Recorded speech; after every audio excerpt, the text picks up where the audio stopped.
Ahojte všetci.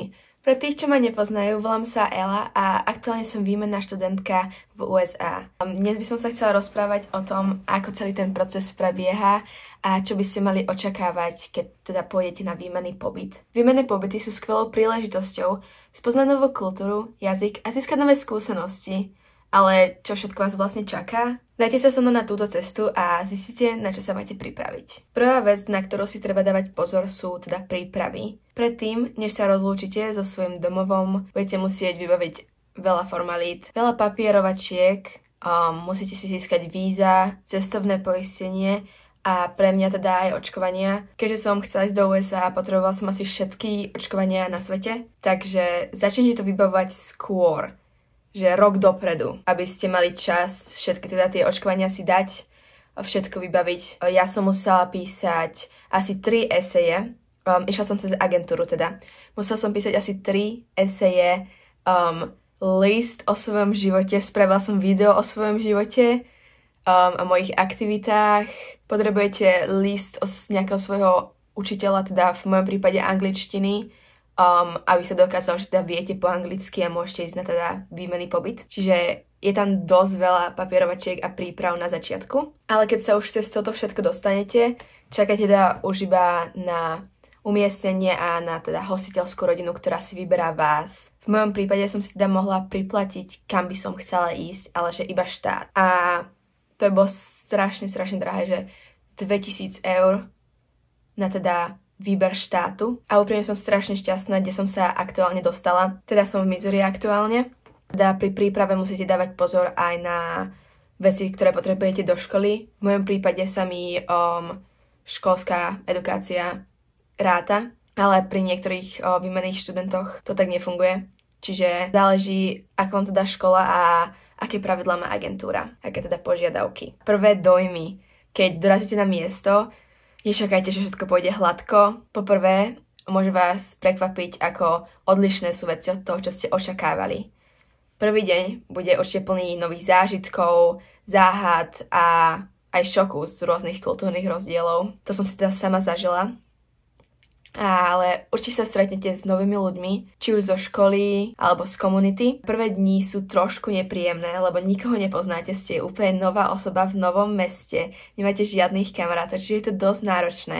A s jazykovou bariérou to je dosť ťažké, keď nepoznáte plnohodnotne ten jazyk. A tak preto tu ste, aby ste sa to naučili. A taktiež ste ďaleko od domova a nemáte svoju rodinu, čiže je to veľmi náročné. Ale neváhajte, po pár týždňoch budete mať kamarátov a budete sa teda pridávať do všetkých aktivít, ktoré robí komunita a škola. Ja by som povedala, určite začnete robiť športy. Aj cez to, že ste hrozní v športoch, choďte do klubov športov a všetkých aktivít, ktoré ponúka škola. Lebo tam spoznáte najviac zo svojich kamarátov. To sú priestory, v ktorých aj decká v USA teda trávia najviac svojho času. A strašne vám to pomôže. Teda chcela by som sa vrátiť k tomu jazyku a teda tej adaptácii. Nebojte sa robiť chyby.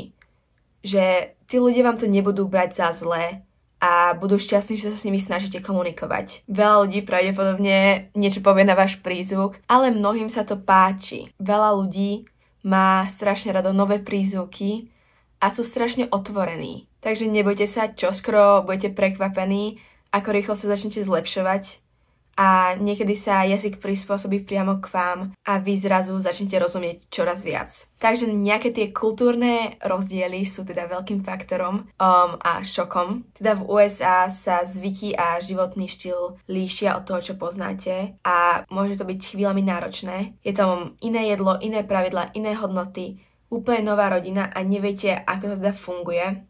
Takže pýtate sa veľa otázok. Chvíľku na začiatok si to pretrpíte, ale potom to bude úplne dobré, už si zvyknete a budete vedieť fungovať so svojou rodinou a komunitou. Teda zatiaľ, čo niektoré zvyky vás môžu zaskočiť, iné vás môžu naopak úplne očariť. Každý výmenný pobyt je trošku iný a teda umožní vám to vnímať svet inej perspektívy. Skúste si čo najviac užívať tieto rozdiely, pretože to je súčasť toho, na čo ste išli na ten výmenný pobyt. Okrem školy a jazyku ste na ten výmenný pobyt išli aj pre objavovanie a zábavu a cestovanie po krajine. Vaša výmenná rodina vás môže zobrať na rôzne výlety. Ja som napríklad išla do Koloráda a bolo to úplne super.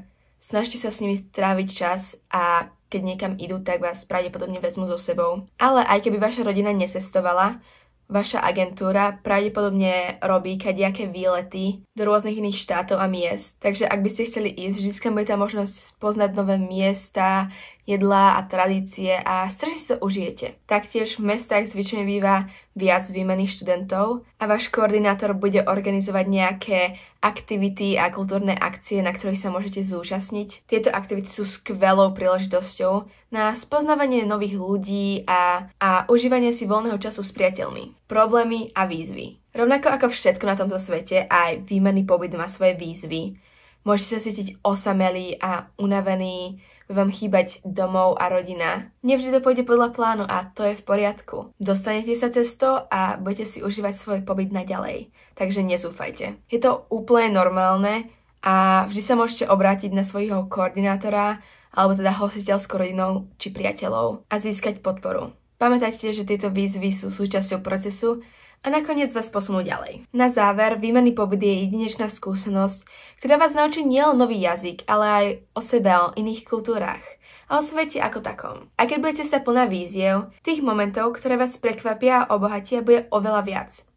Takže ak máte šancu ísť na výmenný pobyt, neváhajte, určite to bude jeden z najlepších zážitkov vo vašom živote. Dúfam, že vám toto video pomohlo získať lepšiu predstavu o tom, čo môžete očakávať.